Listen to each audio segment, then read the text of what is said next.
Dia na paz do Senhor. Veremos hoje o capítulo 17 do livro de Ezequiel, a parábola das duas águias. Abra aí a sua Bíblia no capítulo 17 para nós fazermos essa leitura prévia.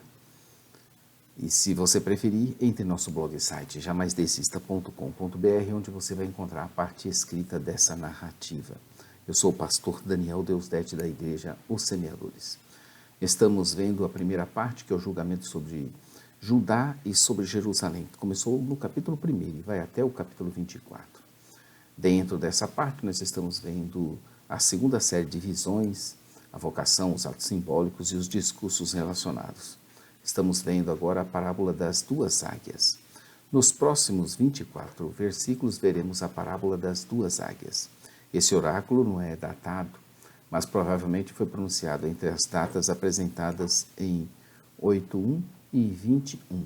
É no sexto ano, no sexto mês, aos 5 dias. No 21 diz, no quinto mês, do sétimo ano aos 10 dias do mês, que falam sobre o sexto e o sétimo anos do exílio de Joaquim.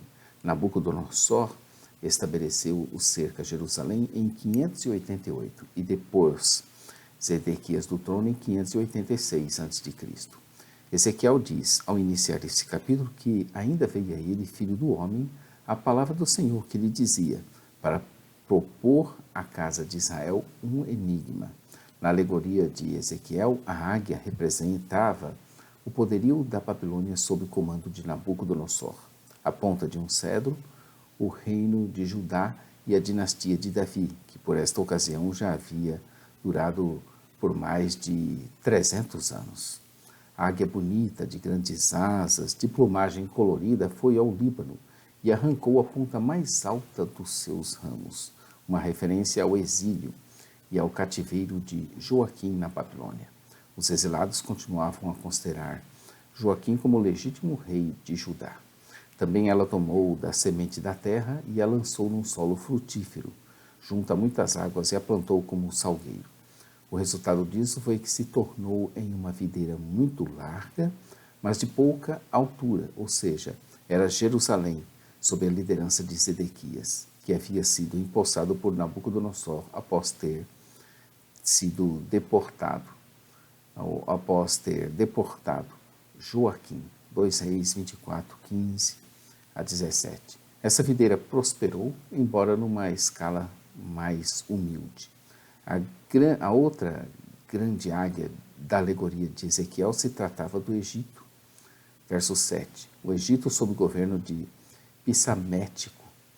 Zedequias trocou a sua aliança, o que resultou na destruição de Jerusalém. Dos versos 8 ao verso 10, o Senhor explica os detalhes da alegoria e lhes dá a interpretação correta. Ele explica que tinha sido plantada corretamente junto a muitas águas e se esperava o seu crescimento e amadurecimento com a consequente produção de frutos. No entanto, nada disso aconteceu, pelo contrário, passou a imitar e praticar as coisas abomináveis, até que veio a águia e a levou para plantá-la na Babilônia.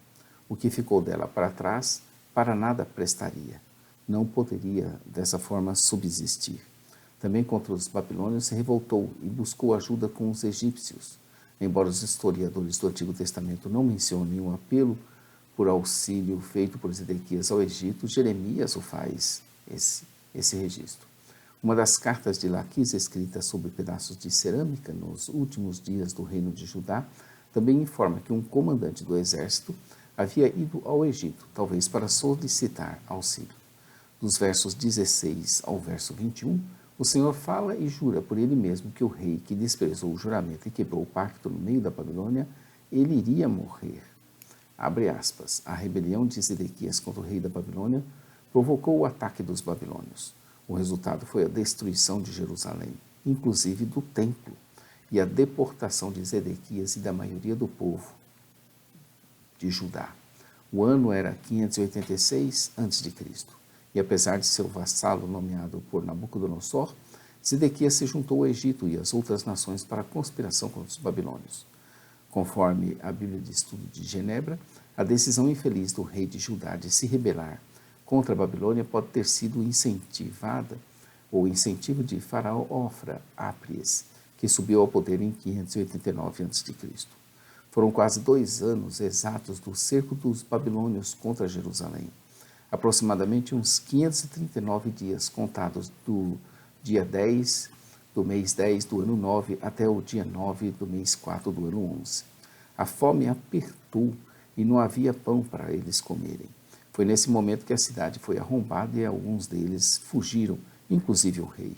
No entanto, foram alcançados presos e fizeram subir o rei de Judá ao rei da Babilônia, a Ribla, e ali foi pronunciada a sentença contra Zedequias.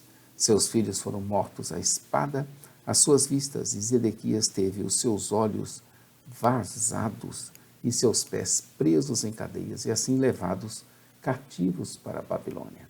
Se Zedequias tivesse ouvido os profetas Jeremias e Ezequiel, nada disso teria acontecido a ele.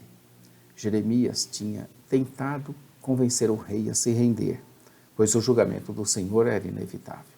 Quem sabe uma rendição pacífica teria poupado tanto a Jerusalém quanto ao templo. A sua rebeldia trouxe consequências terríveis tanto a ele quanto à sua família e ao povo sofrido de Judá. Ao final, ele morreu na Babilônia. Jeremias 52, 11. Isso foi extraído, fecha aspas, de outro livro de nossa autoria, O Reino Dividido, Reflexões Bíblicas nas Histórias dos Reis de Judá, em 1ª e 2ª Reis. Aí você vê aí que a rebeldia não serve para nada. Ela só traz consequências terríveis aos que dela fazem uso. Somente neste momento de grande dor e de grande pesar, de remorsos e de arrependimentos, quando o juízo tivesse ocorrido e as consequências estavam sendo distribuídas em doses amargas, é que saberiam que o Senhor foi quem disse isso tudo. Somente nesse momento, sem chance alguma de retorno. Souberam antecipadamente, né? Mas não creram, desprezaram. E agora seria tarde demais. Estavam sendo desprezados, porque desprezaram. A misericórdia e a graça do Senhor permitiram que de um topo do cedro apanhasse um simples broto para plantá-lo. Ele seria cortado do mais tenro e plantado sobre um monte alto e sublime.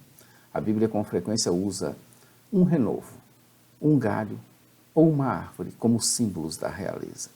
Ezequiel anunciou que Deus restauraria um descendente de Joaquim, essa ponta de um cedro, ao reinado de Judá. Essa predição foi e seria cumprida por Jesus, o Messias, o renovo do Senhor. Capítulo 17 começa dizendo assim: ainda veio a mim a palavra do Senhor dizendo. Esse é o início, o primeiro versículo. E o último versículo, 24, diz: assim saberão todas as árvores do campo que eu, o Senhor, abati a árvore alta. Elevei a árvore baixa, sequei a árvore verde e fiz reverdecer a árvore seca. Eu, o Senhor, o disse, eu, o Senhor, o farei. Naquele lugar especial, no alto do Monte Israel, seria plantado e vingaria, e produziria ramos, dando frutos, e se tornaria um excelente cedro, onde debaixo dele habitariam aves de toda sorte, à sombra dos seus ramos esbeltos. Em vez de ser ameaçados por outros reinos, aves como águias, esse esplêndido cedro tornar-se-ia um refúgio para todas as espécies de aves. Essa árvore daria frutos.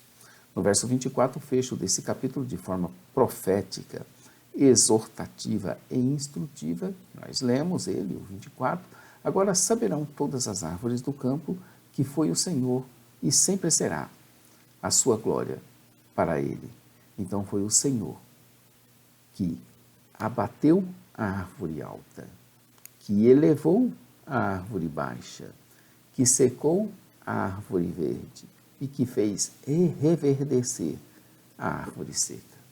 Foi o Senhor quem disse e foi o Senhor quem o fará. Verso 24. Amanhã estaremos aqui com um capítulo muito interessante em Ezequiel. Eu gosto muito desse capítulo, que é o capítulo 18, onde a responsabilidade é individual. Fique conosco, inscreva-se no nosso canal, conheça nosso blog e site Jamais Desista, onde a parte escrita da narrativa está toda lá. Acesse nossa loja virtual, semeadores.com.br. Em breve estaremos com um novo modelo de loja mais acessível. Nosso programa de rádio às 8h30, Momento Missionário da Igreja Os Semeadores. Oração e palavra. E às 15 horas no sábado, Pastor Johnny Ramos, diretamente da Suécia. A todos um bom dia, fiquem com Deus. Maranata. Ora, ora, vem, Senhor Jesus. Deus te abençoe, querido.